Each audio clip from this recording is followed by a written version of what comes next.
Cat Envy by Julia Donaldson. The cat is sleeping on my bed. She's lucky she can sleep instead of lying worrying all night and wishing she was black and white, or wondering why the cat next door has stopped being friendly anymore.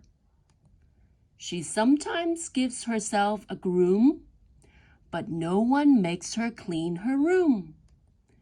And no one's going to wake her up and yell, "Bring down that empty cup."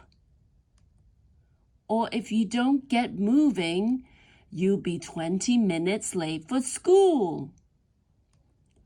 No wonder she can sleep like that.